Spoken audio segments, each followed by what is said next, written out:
Olá, sejam bem-vindos à nossa aula 1 do nosso curso de Boas Práticas em Telemedicina.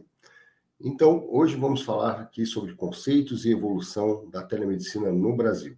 Então, antes de começar algum assunto, é importante a gente iniciar bem do início. E eu gosto muito de iniciar pela etimologia da palavra. Afinal de contas, temos uma palavra chamada telemedicina.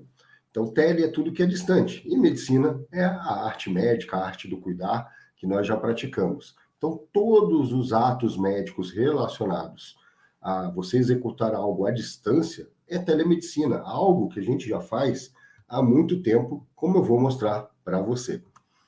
Então, a telemedicina ela é bem mais antiga do que muita gente imagina. Né? Diz a lenda, é uma anedota, né? Que havia um médico lá na Idade Média que, durante aquele momento lá da peste, ele ficava de um lado do rio e os pacientes que procuravam ele ficavam do outro lado do rio. E ele fazia esse atendimento à distância. Então, isso já seria uma forma de telemedicina. Mas isso é uma anedota, né? Um conto. Né? Ninguém tem isso escrito com certeza. Mas, com o advento do telégrafo, do telefone, no final do século XIX, isso permitiu realmente a troca de informação entre maiores distâncias e mais rapidez, sendo logo absorvido também pelos médicos naquele momento, tá? Para condições relativas à saúde, não só médicos, como outros profissionais de saúde, outros serviços relacionados a cuidados. E muitos especialistas, eles consideram que a invenção do estetoscópio eletrônico por Sidney George Brown, em 1910, foi o pontapé inicial para a prática da telemedicina, pois o mesmo acabou transmitindo sinais, né, sons, né, da ausculta cardíaca a mais de 80 quilômetros de distância. Daí, a gente teve muitas outras experiências relacionadas à telemedicina. Por exemplo, na Segunda Guerra Mundial, a comunicação em rádio foi muito utilizada para conectar soldados aos paramédicos e médicos, né, que estavam dando suporte ao atendimento daqueles soldados que estavam na linha de frente de batalha e os hospitais de campanha na retaguarda, que recebiam as informações sobre feridos e orientavam sobre procedimentos. Na era espacial, durante a corrida espacial entre Estados Unidos e União Soviética, nos primeiros voos espaciais na década de 60, os sinais vitais dos astronautas eram monitorados à distância por médicos através de envios de sinais eletrônicos, imagens.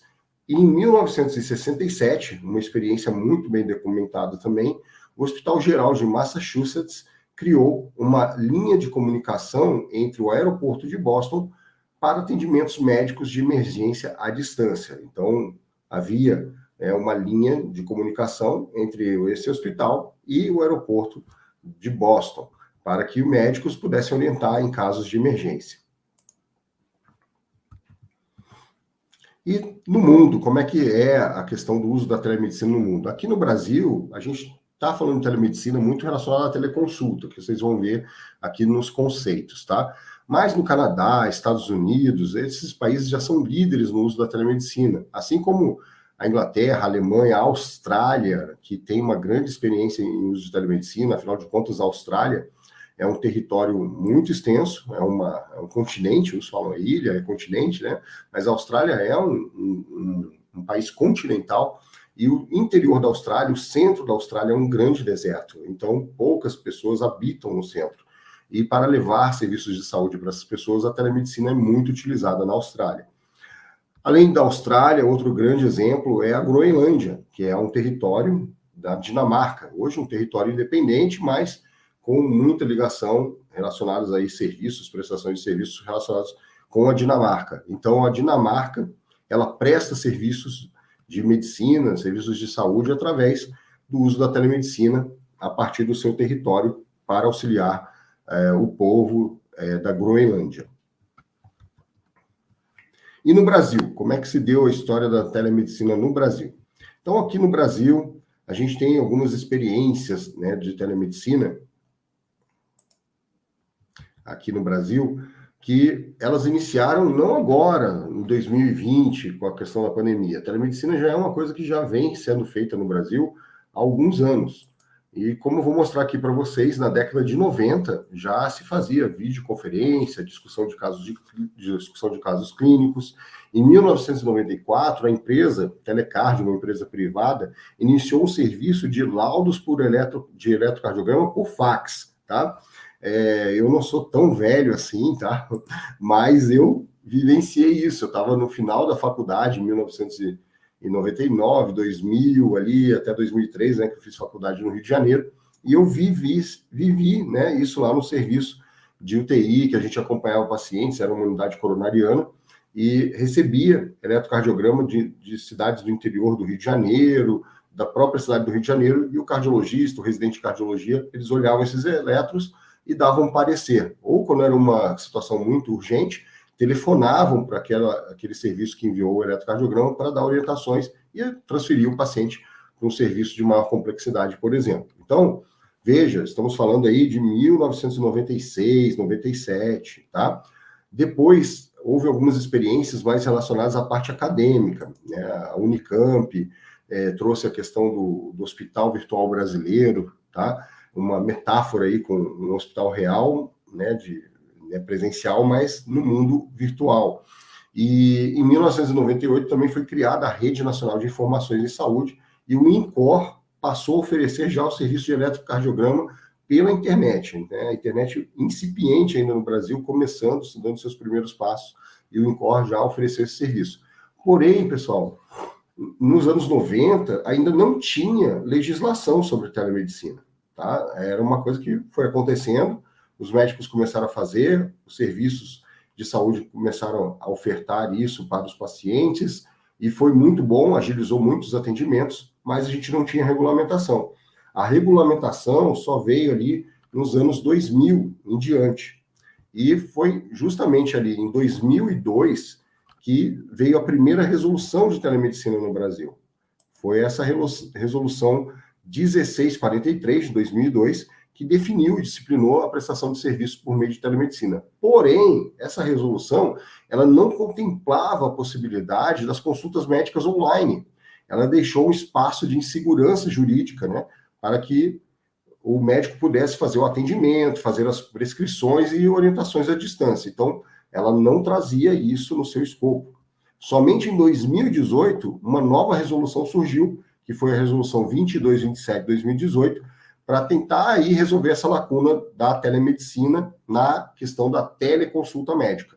Porém, o que aconteceu? Não foi amplamente discutida entre os médicos, entre as entidades médicas, e essa resolução, pessoal, ela teve vida muito curta, tá? Essa resolução de 2018, ela teve uma vida de 1 mês, tá? E ela caducou, né? Foi cassada, vamos dizer assim, foi revogada.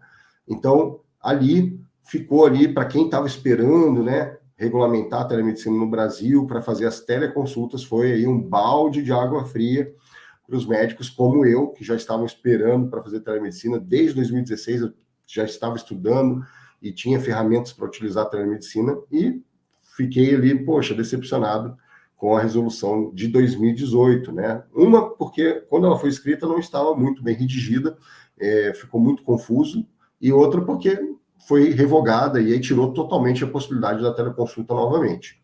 Então, isso foi até um desânimo na época, né? Eu falo por mim.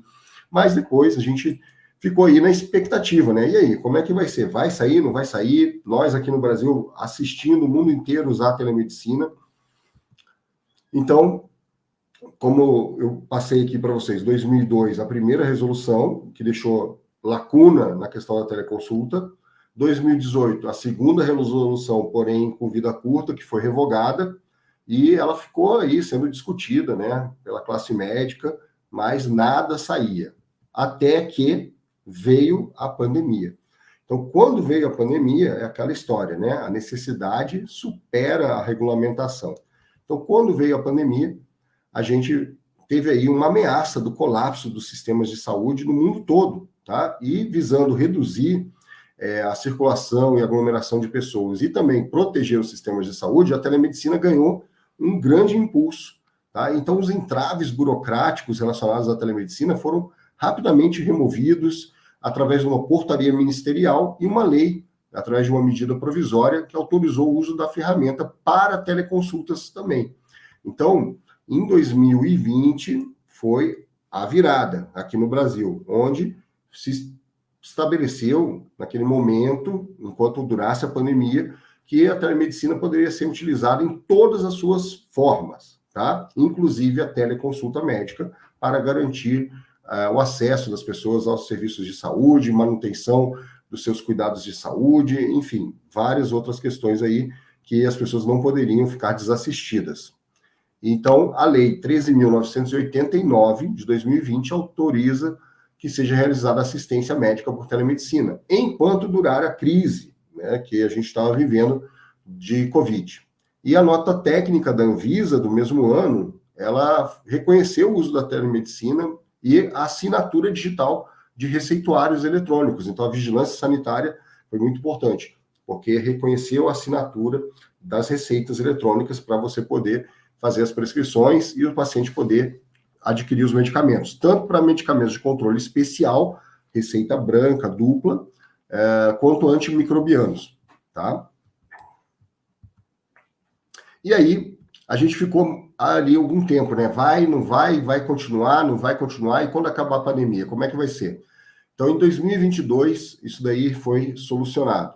A gente teve ali a resolução 2314 de 2022, que ela foi editada e oficializada no Diário Oficial da União no dia 5 de maio de 2022, e a Lei da Telesaúde, que foi a última lei assinada pelo presidente da República em 2022, que regulamentou e pacificou toda a questão da telesaúde no Brasil, tá? Então, veja, o CFM veio com uma resolução antes da lei, porém, o CFM vinha acompanhando todos os movimentos de como essa lei seria editada, e aí o CFM adaptou já a sua resolução pelo texto da lei, porque ela já tinha passado em várias comissões da Câmara de Deputados, Senado, e só aguardava ali oficializar e ser assinada pelo presidente da República, e o CFM, assim, pôde manter a sua resolução, porque ela estava de acordo com a lei. Lembrando que há um ordenamento jurídico no Brasil, que é a Constituição Federal, as leis, depois vem as resoluções, portarias, enfim,